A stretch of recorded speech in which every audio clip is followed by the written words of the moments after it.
하나님의 나라를 욕망하라 강의 시작하겠습니다. 인간은 욕망하는 존재입니다. 욕망이라고 한다면은 부정적인 인식이 먼저 듭니다. 하지만 모든 사람은 욕망하는 존재이다. 왜냐하면 욕망은 결핍에서 시작됩니다. 결핍이 없는 사람은 다 없지요. 무엇인가 다 외부에서 체험을 받아야만 사람으로서 온전히 살 수 있습니다. 인간은 유한한 존재이기 때문에 그렇습니다. 그래서 결핍이 생기고 그것을 해결하려는 욕망이 생겨나는 것이죠.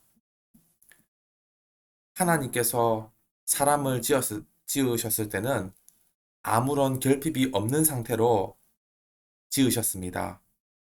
하지만 죄로 타락한 이후에 모든 사람들은 결핍이 발생하게 되었고, 그리고 그것을 해결하고자 하는 그런 욕망으로 살아가게 되었습니다. 여기서 한 가지 짚고 넘어가야 할 것은 욕구와 욕망의 차이입니다. 욕구는 단순한 결핍에 의한 필요를 추구하는 것입니다. 배가 고파서 식사를 하고 잠이 부족해서 수면을 취하는 것, 이런 것들은 다 욕망이 아니라 욕구입니다. 하지만 욕망은 그런 욕구를 넘어서 그것과 연합하는 것, 내 결핍을 채워줄 수 있는 그 대상을 추구하는 것을 넘어서 그것과 한 몸이 되고 연합하는 것, 하나 되는 것을 말합니다. 그러므로 욕망은 찰나의 선택이 아니라 내 인생의 방향이지요. 어, 내가 살아가는 모든 인생의 방향이 사실 나의 욕망에 영향을 받는 것입니다. 예를 들어서 내가 가수가 되고 싶습니다.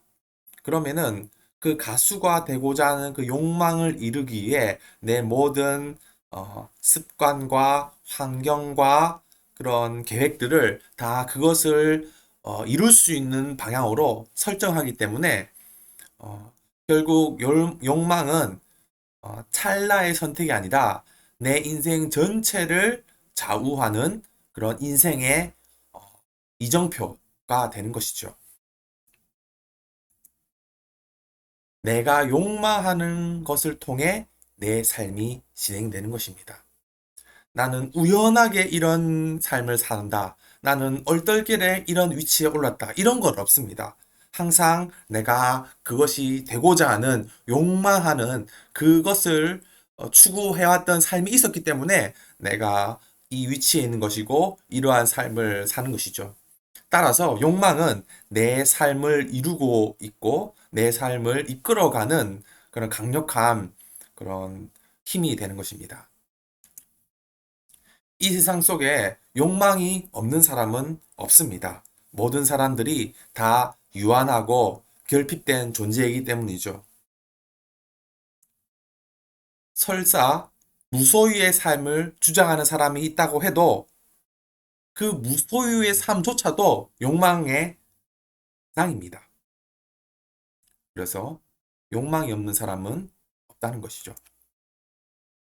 인류의 문명과 기술의 발전은 이러한 욕망을 충족하기 위한 결과물입니다. 우리가 누리는 스마트폰, 또 인터넷, 여러 가지 자동차나 비행기나 이런 문명들이 다 욕망을 해결하기 위한 그런 결과물들입니다.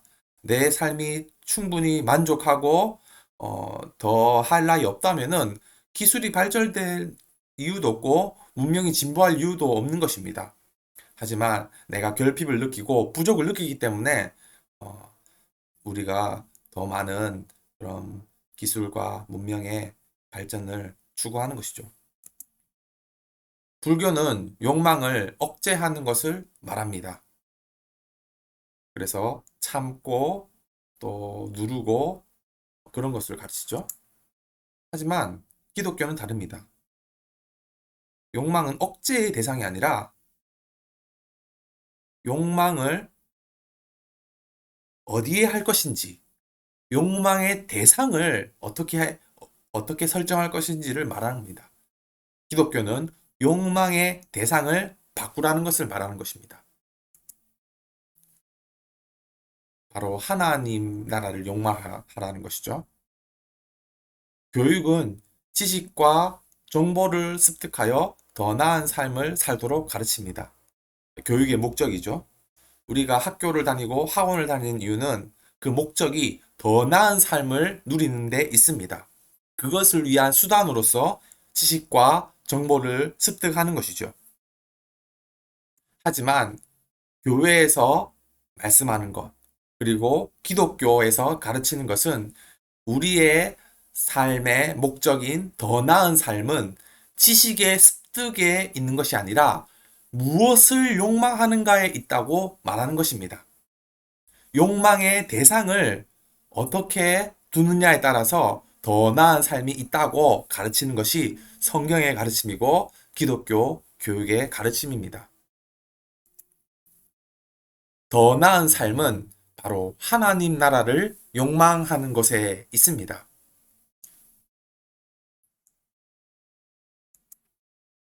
자본주의 시대의 최대의 미덕은 소비입니다. 우리가 소비 지상주의의 어떤 질서 속에 살아가고 있습니다. 그래서 그 소비를 위해서 돈이 필요하고 그 돈을 벌기 위해서 밤낮 일을 하는 것이 현대인들의 삶의 패턴입니다. 그 소비를 통해서 욕망을 충족하며 더 나은 삶이 그러한 소비에 있다고 보는 것이죠. 우리가 어떤 새로운 물건을 사고 어, 소비를 통해 잠시 잠깐 누릴 수 있는 쾌락들이 있습니다. 즐거움이 있습니다. 그래서 나는 더 나은 삶을 살고 있다. 나는 행복한 삶을 살고 있다고 우리가 여기는 것이죠.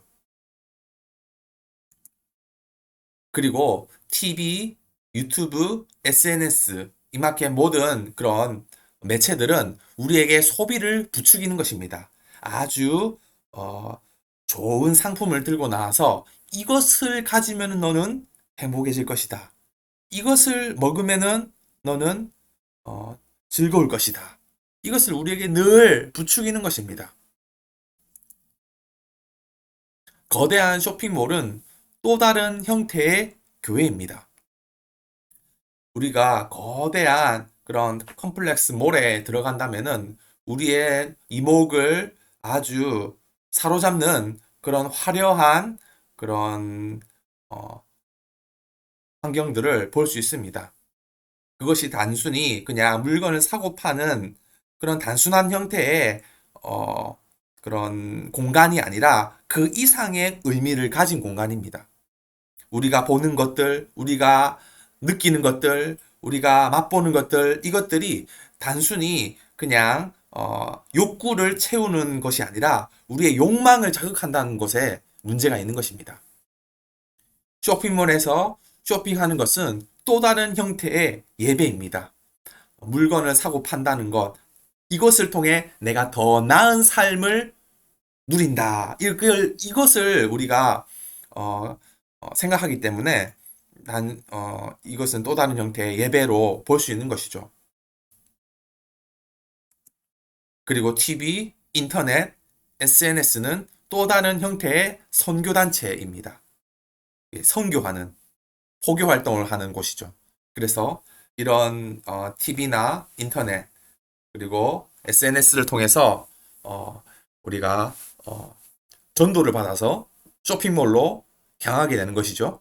거기서 마음껏 어, 쇼핑을 하면서 예배하는 것이죠. 일종의.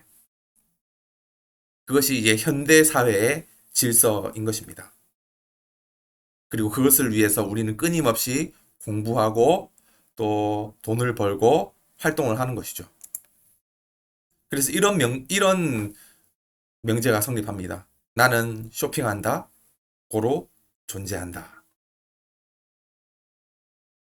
쇼핑이 단순히 그냥 뭐 옷 사는 것을 넘어서 우리가 소비하고 우리가 욕망하며 그것을 추구하며 살아가는 그 모든 대상들이 바로 이 쇼핑에 포함됩니다. 대학교 입시도 사실 어떤 의미에서 쇼핑할 수 있는 어떤 아주 그런 물건, 그런 고가의 물건에 해당하는 것이죠. 그래서 아주 비싼 학원과 과외를 통해서 더 나은 학교로 진학하고자 하는 것, 그런 것들이 사실상 어, 어떤 소비할 수 있는 물건으로 대학교가 이제 전락되어 가고 있는 것입니다. 심지어 결혼할 만한 그런 배우자를 선택하는 것도 어떤 연봉이 얼마인지 또 외모가 어떤지 그런 것들을 다 이제 판단하고 계산한다면은 일종의 그것도 이제 소비할 수 있는 그런 것으로 여기는 것이죠.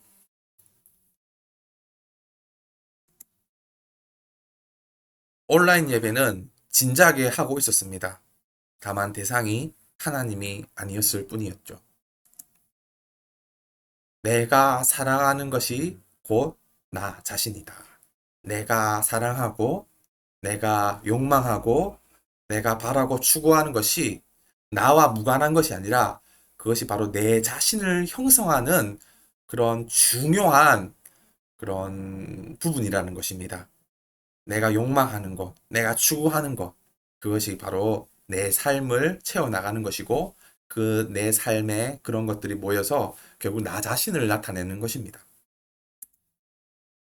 그래서 우리에게 주어진 문제는 사랑하냐, 사랑하지 않느냐가 아닙니다. 사랑이 덜 있다, 더 있다, 이거의 문제가 아니라 모든 사람들은 다 사랑합니다. 무언가를 사랑합니다. 설사 교회에서 예배하는 시간에 조는 사람이 있더라도 그 사람 게으른 사람이 아니라 자기가 사랑하는 그 무언가가 있어서 그것을 할 때는 아주 열심히 하고 집중하고 열정적으로 하는 것입니다. 사랑은 다 합니다. 무언가를. 그런데 문제는 무엇을 사랑하냐의 문제인 것입니다. 하나님을 사랑할 것인지 아니면 나의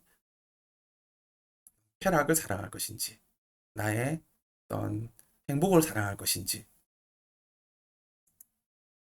따라서 하나님 나라를 욕망하라는 말은 다음과 같은 말로 바꿀 수 있습니다. 하나님 나라를 사랑하라. 그럼 과연 어떻게 하면은 우리가 하나님 나라를 사랑하고 그 나라를 욕망하며 살아갈까요? 다음 시간에 쭉 나눠보겠습니다. 감사합니다.